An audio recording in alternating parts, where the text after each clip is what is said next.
The cabin buzzed with the usual pre-flight shuffle, bags shoved into overhead bins, passengers trading polite nods, the steady hum of the engines beneath the floor. In row 14, two small figures sat quietly side by side. They were twins, no older than 10, dressed neatly in matching travel hoodies. Their eyes carried the soft excitement of children about to see a new place. They whispered to each other, giggling over a shared joke, when the aisle suddenly filled with the heavy steps of a late passenger. A tall white man, maybe in his 50s, clutching his boarding pass like a weapon, stopped dead in front of their row. His eyes landed on the empty seat next to the twins. Then his lip curled. "You've got to be kidding me." The words weren't muttered under his breath. They were sharp, deliberate, meant for the entire row to hear. A couple of heads turned. The twins froze, their laughter cut short. "I'm not sitting here," he declared, voice booming over the cabin noise. "Move me! Now!" A nearby passenger frowned. A flight attendant, still helping someone 2 rows back, glanced up nervously. But the man didn't wait for a response. He jabbed a finger toward the twins. "Get me another seat. I didn't pay good money to be stuck beside them." The pause before them wasn't long, but it carried a weight that crushed the air around it. The twins' smiles vanished. One shifted closer to the window, shrinking away. The other gripped the armrest, his small knuckles white. Passengers exchanged glances. A murmur rippled through the row behind. Some looked away, uncomfortable. Others stared, mouths open, waiting for someone, anyone, to intervene. The man crossed his arms and shook his head in disgust. "Unbelievable. First this airline loses my luggage last trip, and now this? What happened to standards? I deserve better than this nonsense." His words weren't just complaints about service. They dripped with venom, each syllable a dagger pointed at 2 children who had done nothing but take their seats. The flight attendant hurried forward, face stiff with forced professionalism. "Sir, please lower your voice. These are your assigned seats." "Not happening," he snapped, cutting her off. "You want trouble? Fine. But I'm not sitting here. Find me another row. Or get them out." The twins' guardian, sitting just across the aisle, opened her mouth to speak, but the man raised his hand, dismissing her before she could say a word. The gesture silenced her, but not the burning humiliation flashing in her eyes. The cabin fell eerily quiet, the hum of the engines suddenly louder than ever. Everyone felt the weight of what had just been said, but silence hung in the air like complicity. The twins sat frozen, their young faces caught between fear and confusion. To them, this wasn't about seating charts. It was about being told, loudly, cruelly, and in front of strangers, that they didn't belong. And in that moment, the flight itself seemed to hold its breath. No one yet knew that the man's outburst had set off a chain reaction. That someone else on board, someone with authority, dignity, and a spine of steel, had already heard enough. Because behind the locked cockpit door, the pilot had been listening. And the choice he was about to make would leave the entire cabin stunned. The flight attendant, a young woman with a practiced smile, straightened her shoulders and tried again. "Sir, this is your assigned seat. I'm happy to help if there's another available, but please." "Please what?" the man barked. His voice carried, louder now, pulling more passengers into the spectacle. "Don't tell me to calm down. I'm the customer here. You're supposed to serve me, not lecture me." The twins flinched. The boy by the window stared at his lap, blinking fast, trying not to cry. His sister's chin trembled, but she forced herself to look forward, eyes glassy with confusion. They weren't old enough to fully understand prejudice, but old enough to feel its sting. Across the aisle, their guardian, a woman in her 40s with calm dignity, clenched her fists in her lap. She opened her mouth again, this time steady. "Excuse me, sir. They're children. Please lower your voice." The man turned on her, lips curling into a sneer. "Children? Don't play that card with me. I don't care how old they are. I paid for this seat, and I won't be treated like garbage. You want sympathy? Find it somewhere else. I'm not sitting next to them, That word again. Drawn out this time, dripping with disdain. The woman's cheeks flushed, not with embarrassment but with anger she was trying to hold back. The twins' small shoulders sagged under the weight of rejection hurled at them like trash. A man 2 rows behind finally leaned forward. "Hey, take it easy. They're kids." The aggressor twisted in his seat to glare at him. "Mind your business. You don't tell me where to sit. If you're so eager you trade with me." The passenger scoffed. "I'd rather stay where I am, thanks. But maybe you should think about how you're coming across." "Coming across?" The aggressor barked out a laugh. "I'm standing up for myself. That's more than I can say for you cowards sitting there, pretending this is fine." The word cowards echoed through the cabin. Passengers shifted uncomfortably. No one wanted to be the next target. The flight attendant's smile cracked. Her training manuals had never prepared her for this exact storm. Blatant bigotry wrapped in entitlement, directed at 2 children while a plane full of strangers watched. She drew in a breath. "Sir, I'll check with my supervisor. Please sit down and keep your voice down until I return." But instead of sitting, the man stood taller in the aisle, looming over the twins. He bent slightly, eyes narrowing at the girl by the aisle. "You think this is funny?" he hissed. "You think I don't see you whispering? People like you always." That was when the guardian rose halfway from her seat, voice shaking but firm. "Don't you dare talk to her like that." For a second, the entire cabin seemed to hold its breath. The man straightened, smirking. "What?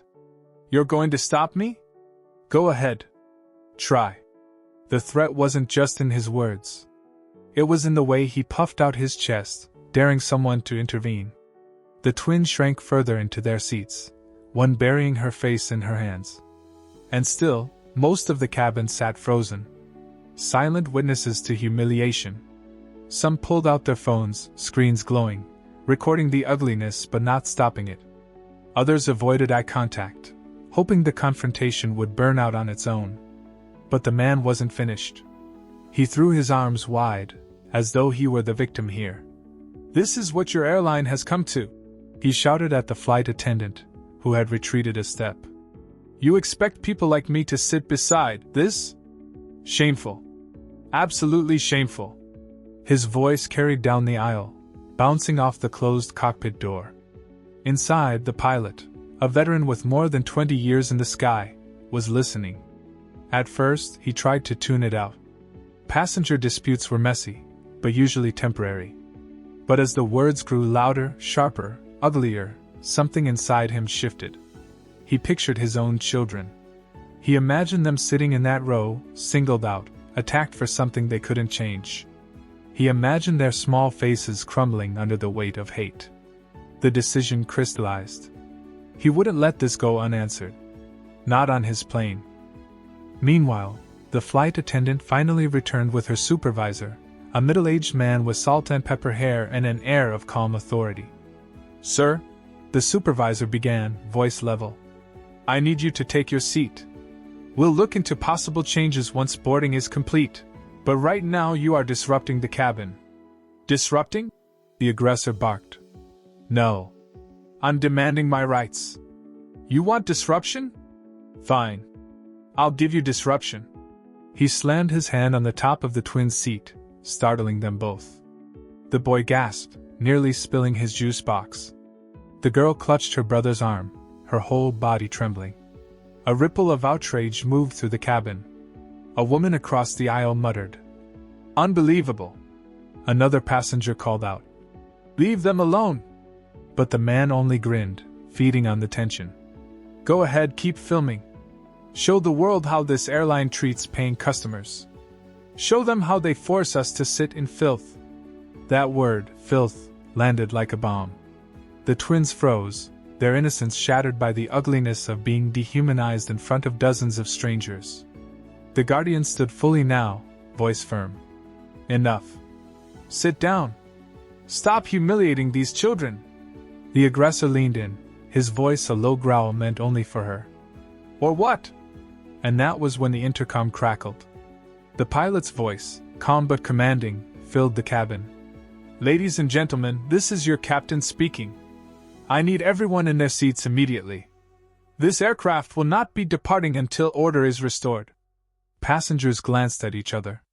The aggressor froze, his smirk faltering for the first time. The captain's voice grew sharper.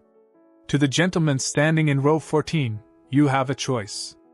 Sit down and treat every passenger with respect, or this flight will not leave the gate. Decide now." The cabin erupted in murmurs. Phones stopped recording mid-swipe. All eyes turned back to the man, who now looked less like a powerful customer and more like a cornered animal. The twins lifted their heads, their eyes wide. For the first time since the ordeal began, they saw a glimmer of hope. Because someone was standing up for them. And the aggressor, who had fed on silence and fear, was finally losing control. The cabin had gone still, every breath tethered to the captain's words echoing from the intercom. The man in row 14 stood frozen, blinking at the ceiling as though the voice had spoken directly into his skull. For a brief moment, passengers hoped it was over. That he would finally back down. But arrogance doesn't retreat easily. Slowly, he turned toward the captain's closed door at the front of the plane and sneered. "You think you can order me around? You're just another employee. I paid for this seat. I own it. I'm not moving, and I'm not shutting up until you fix this." Gasps rippled through the rows. It was one thing to insult children, but another to defy the captain, the one figure who held absolute authority in the air. The supervisor stepped closer. "Sir, this is your final warning. Sit down immediately or you will be removed from this aircraft." The man laughed, a hollow sound that made the twins flinch again. "Removed? Try it. I'd like to see you explain that to your bosses when the media gets hold of this. I'll tell them everything. That you forced me to sit next to them." His voice dripped with contempt as he gestured toward the twins. The girl squeezed her brother's hand, trying to be brave but shaking all over. The guardian's voice rang out, strong now. "Enough. These are children. They deserve respect, not your hate." The aggressor spun on her, his face red. "Respect? Don't tell me about respect. I've worked hard for everything I have. I don't have to lower myself. I don't have to pretend." The guardian didn't flinch. "Pretend? You're humiliating yourself in front of everyone here." For the first time, a chuckle rose from the passengers. It wasn't loud, but it was there, the smallest crack in his power. His head whipped around, searching for who dared laugh. "You think this is funny?" he snapped. "You're all sheep. Pathetic." He leaned into the twins again, trying to claw back control. "And you don't think anyone here really cares about you. They're just too scared to say what they really think." The girl's eyes brimmed over. A tear slipped down her cheek. The boy bit his lip so hard it turned white. And that was when the cockpit door opened. The pilot himself stepped out. He wasn't a large man, but he carried himself with a quiet, commanding presence. His navy uniform was immaculate, his cap tucked under one arm. His eyes scanned the aisle, locking instantly on the aggressor. The chatter died. Every passenger watched, breathless. The captain walked steadily toward row 14, his footsteps echoing in the silence. When he stopped, he didn't raise his voice. He didn't need to. "Sir," he said evenly, "this behavior ends now." The aggressor crossed his arms, puffing out his chest. "Or what? You'll call security? Delay the flight? Go ahead. I'll sue this airline for everything it's worth." The captain tilted his head slightly. "Do you know what my first responsibility is?" The man frowned. "What?" "Safety," the captain said. "Safety of every single passenger on this aircraft. That includes these children." He gestured gently to the twins. The girl sniffled, eyes fixed on him. The boy leaned forward, hanging on every word. The captain's voice sharpened. "Right now you are the threat. Not them. You." The cabin erupted in a low murmur of approval. Heads nodded. For the first time, the aggressor looked unsettled. He jabbed a finger toward the captain. "You don't scare me. I know my rights. "You're mistaken," the captain replied. "This is not a debate. This is my aircraft, and my word is final. You will sit down and conduct yourself with dignity, or you will not fly today. Period." Silence. A silence so heavy it felt like gravity itself had doubled. Passengers leaned forward in their seats.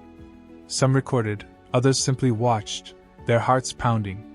They had all been waiting for someone to end the madness. The aggressor opened his mouth, then closed it again. His bluster faltered under the captain's unwavering stare. Still, arrogance dies hard. He barked one last desperate threat. "If I leave this plane, I'll ruin you. I'll ruin your airline. Everyone will hear about this." The captain leaned closer, voice low but carrying. "Then let them. Because what they'll hear is that one man tried to bully children, and an entire crew refused to let it happen. That's a story I'll gladly stand behind." The cabin exploded in applause. It wasn't polite clapping, it was thunderous, emotional, cathartic. People cheered, some even shouted, "That's right!" and "Thank you!" The twins looked around in awe. For the first time since boarding, they weren't shrinking into their seats. They were sitting a little taller, their small faces illuminated by something new. Hope. The aggressor's face turned crimson. He glanced wildly around the cabin, realizing the tide had turned. Where once he had owned the silence, now every eye burned into him with disapproval. His power was gone. And the captain, still calm, still steady, straightened. "Escort him off this aircraft." 2 crew members stepped forward without hesitation. The man sputtered protests, empty threats, but no one listened anymore. He was led down the aisle, past rows of passengers who shook their heads, some booing softly, others whispering words of encouragement to the twins. The moment his figure disappeared through the cabin door, the atmosphere shifted. The weight lifted. The captain crouched slightly, so he was eye level with the twins. His voice softened. "You're safe now. Nobody should ever treat you like that. Not here. Not anywhere." The girl wiped her tears. The boy nodded, trying to be brave. And in that moment, the entire cabin wasn't just watching a flight. They were witnessing justice, small, fragile, but powerful. The cabin still hummed with adrenaline. The aggressor had been escorted off the plane, his angry shouts fading into the jet bridge until only silence remained. Passengers exchanged glances, some smiling in relief, others still shaken by what they had just witnessed. But the captain wasn't finished. He stood at the front of the cabin, shoulders squared, eyes calm but sharp. The moment demanded more than just removal. It demanded a statement, something that would remind everyone, especially the twins, that dignity had the final word, not hate. The crew waited, the passengers hushed. Even the air seemed to pause. The captain cleared his throat, his voice steady. "Ladies and gentlemen, I want to apologize for what you've just experienced. No passengers should ever feel unsafe or disrespected on this aircraft, least of all children." The girl's hand tightened around her brother's. They both sat straighter, clinging to every word. He continued, "The individual who behaved inappropriately has been removed. That decision was mine, and mine alone. Because as captain, my first duty is to protect the dignity and safety of everyone on board. And let me be very clear, racism, hatred, and bullying have no place here." The words struck like a bell. Passengers leaned in, eyes locked on him. Some recorded quietly, sensing they were hearing something unforgettable. The captain turned slightly, his gaze settling directly on the twins. His tone softened, warm but unwavering. "You two are not a burden. You are not a problem to be solved. You are my passengers, and that makes you my responsibility. This flight doesn't take off without you, and I will defend you as fiercely as I defend anyone else in this cabin." The girl's eyes filled again, but this time with something new. Not fear. Not humiliation. Gratitude. Her brother swallowed hard, shoulders straightening, as though those words alone had given him back a piece of his strength. The cabin erupted in applause once more, louder than before. People stood, clapping, cheering. The sound washed over the twins like a shield, wrapping them in collective affirmation. The captain raised a hand gently, signaling for calm. The noise subsided, but the energy lingered. "I want you all to understand something," he said, voice carrying with quiet authority. "When hatred shows itself, silence helps it grow. But when we speak, when we stand, when we refuse to allow cruelty to pass, that's when change begins. And tonight, every single one of you made that choice. You didn't laugh. You didn't look away. You bore witness. And now, together, we've said enough." Passengers nodded, some wiping their eyes. A man in the back whispered, "Preach!" under his breath, drawing soft chuckles of agreement. The captain continued, more personal now. "I grew up watching people treated unfairly because of the color of their skin. I promised myself that if I was ever in a position of authority, I wouldn't let it slide. Not on my watch. And today, I had the privilege of keeping that promise." The twins blinked at him, stunned. The boy whispered something into his sister's ear, and she smiled weakly, whispering back. The captain wasn't just addressing a cabin full of passengers anymore. He was addressing history, humanity, every injustice passengers had carried silently in their hearts. He leaned forward slightly, tone softening again. "And to you too," he said directly to the twins. "I want you to remember this. The world will try to tell you that you are less. But the truth is you are more. More resilient. More deserving. More powerful than hate will ever be. Never let anyone convince you otherwise. Ever." The plane was utterly still. The hum of the engine seemed to fade beneath the gravity of his words. Then, a single passenger began to clap. Another joined. Soon, the entire cabin was on its feet. It wasn't applause anymore. It was a standing ovation. The twins' faces lit up, awe and pride flooding their expressions. For once, the shame wasn't theirs to carry. It belonged to the man who had been led away in disgrace. The captain bowed his head slightly in acknowledgement, then returned to the cockpit. The doors shut gently behind him, but the silence it left behind wasn't empty. It was electric, charged with something larger than the flight itself. But the story wasn't done. Phones had been recording. Clips of the captain's speech were already uploading. Passengers whispered about hashtags, about sharing the video with friends, about how the world needed to hear what had just happened. The ripple effect had begun. And the twins, still clutching each other's hands, knew they would never forget this flight. Not because of the insult that had scarred its beginning, but because of the moment one man, and an entire cabin of strangers, had stood together and said, "No more." The roar of applause eventually settled into a hum of quiet conversations, but the energy in the cabin never truly faded. People were already scrolling through their phones, uploading clips, adding captions, and pressing share with trembling fingers. Within minutes, the outside world began to intrude. Notifications buzzed. Screens lit up. Hashtags were born. Hashtag justice in the sky. Hashtag stand with the twins. Hashtag captain for humanity. By the time the plane pushed back from the gate, the incident was already trending. Passengers compared what they posted, trading screenshots and shaking their heads in disbelief. "This is going to blow up," one whispered. "People need to see this." The twins' guardians sat quietly, one arm around each child, but even she couldn't hide her awe. She had walked onto the flight bracing for a long, ordinary journey. Now she was witnessing a moment that would echo far beyond the aluminum shell of the plane. Hours later, when the aircraft touched down, the shockwaves were already spreading.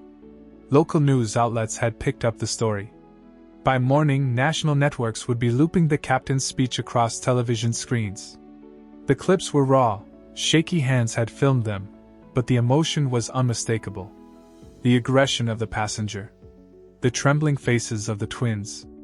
And then, the calm, resolute figure of the captain standing tall, declaring, "This flight doesn't take off without you." It struck a nerve. Comments flooded in. "This captain is a hero. That speech needs to be played in every school. I don't cry often, but this broke me." And beneath them, darker truths surfaced. "I've lived this. I was that kid once. Do you know how many times this happens and no one stands up? This wasn't just a flight. This was a mirror. The story no longer belonged to the plane. It belonged to the world. Talk shows debated it. Celebrities retweeted it. Civil rights groups issued statements of solidarity. Some called it a teaching moment. Others a watershed. But for the twins, it wasn't about hashtags or headlines. It was about walking off that plane with their heads held higher than when they'd entered. It was about knowing that in one of their most vulnerable moments, they had been defended not just by a captain but by an entire cabin of strangers. Their guardian watched them smile timidly at airport staff who recognized them, realizing that maybe, just maybe, this incident would be the start of something bigger for them. Something healing. Meanwhile, the airline faced its own storm. Executives scrambled, but instead of a PR disaster, they found themselves at the center of a cultural phenomenon.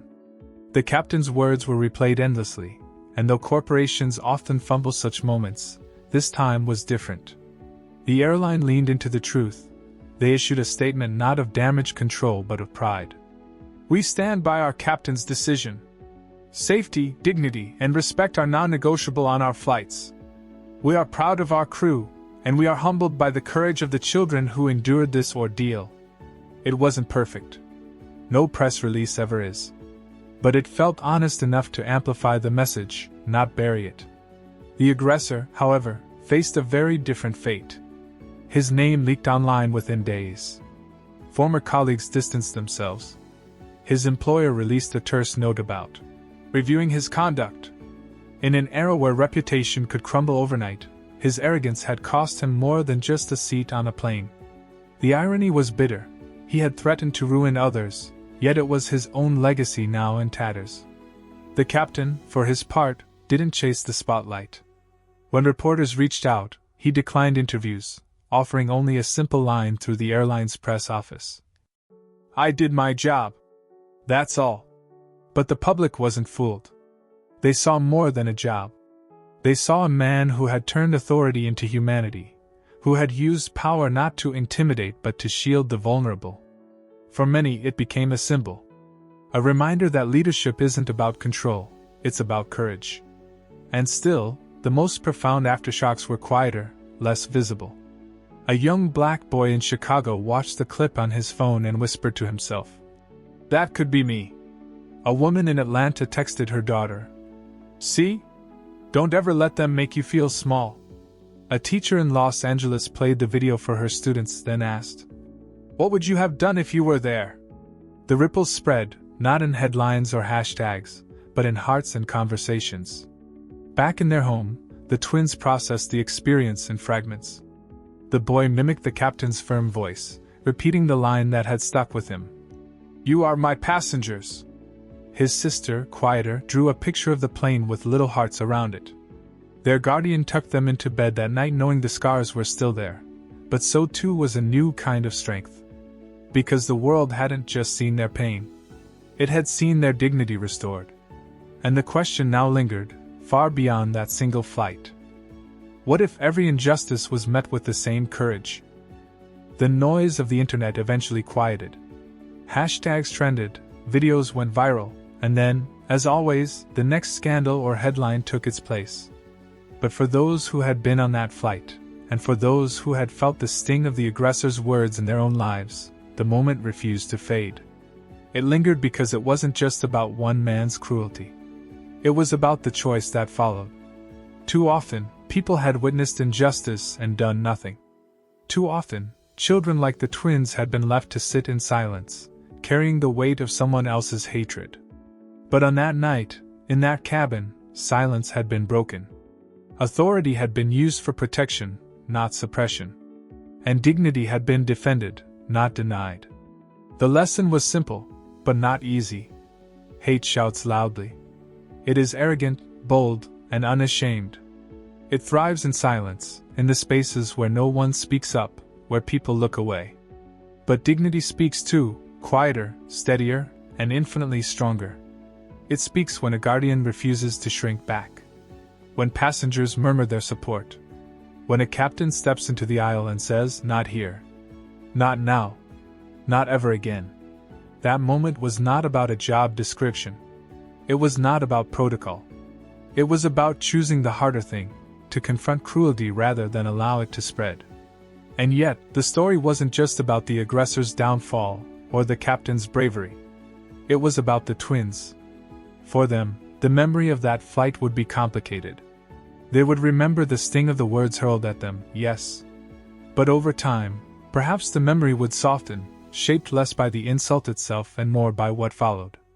They would remember how strangers stood and clapped. How a cabin full of people chose them, defended them, affirmed them. They would remember how the captain, a figure of authority, looked them in the eye and told them they belong. And maybe years later, when life tested them again, in classrooms, in workplaces, in quiet moments of doubt, they would carry those words like armor: you are not less. You are more. The moral is not complicated. Courage is contagious. The moment one person stands, it gives permission for others to follow. The guardian's firm voice emboldened the passengers.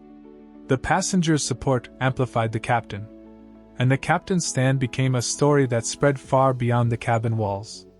What began as an act of cruelty ended as a collective act of resistance.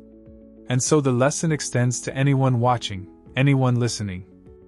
You may not be a captain. You may not wear a uniform or hold official authority. But you will have moments in life where you witness injustice. Where silence feels easier. Where looking away feels safer. In those moments, remember this flight. Remember the twins' faces. Remember the sound of a cabin erupting in applause after one man chose courage over comfort. Because justice is not abstract. It lives in moments. It breathes in choices. And every time we choose dignity over hate, we bend the world a little closer toward the one it's meant to be. The aggressor wanted to humiliate. Instead, he exposed himself. The passengers wanted only to travel. Instead, they became witnesses to something larger. The captain wanted simply to protect. Instead, he became a symbol. And the twins wanted only a blanket, a quiet flight. Instead, they walked away with proof that they were not alone. That is the paradox of injustice. It wounds, but it also reveals. It reveals who will cower, and who will stand. Who will look away, and who will speak. As the twins drifted to sleep that night, the world buzzed with their story. But in the quiet of their home, it wasn't the noise of the internet that mattered. It was the knowledge that they had been seen, defended, and affirmed. That was the true resolution. Not the hashtags. Not the headlines. Not the downfall of the aggressor. But the simple truth that hate had tried to define them, and failed. In the end, this story wasn't just about a flight. It was about all of us. Because somewhere, in every community, in every school, in every workplace, there will be moments where hate tries to speak louder than dignity. And in those moments, silence is not enough. You don't need a captain's uniform to stand for justice. You don't need authority to defend what's right. Sometimes, all it takes is a single voice saying, "Not here. Not now." That night on the plane, the twins walked away not just with a blanket, but with proof that they mattered, that their dignity was worth protecting. And if one cabin of strangers can rise together to confront cruelty, imagine what could happen if each of us did the same in our own lives. So I'll leave you with this. The next time you see injustice, no matter how small, don't look away. Be the guardian. Be the voice. Be the stand. Because courage is contagious. And dignity, once defended, echoes far beyond the moment. Now I ask you, if this story moved you, share it. Let its lesson travel farther than that flight ever did.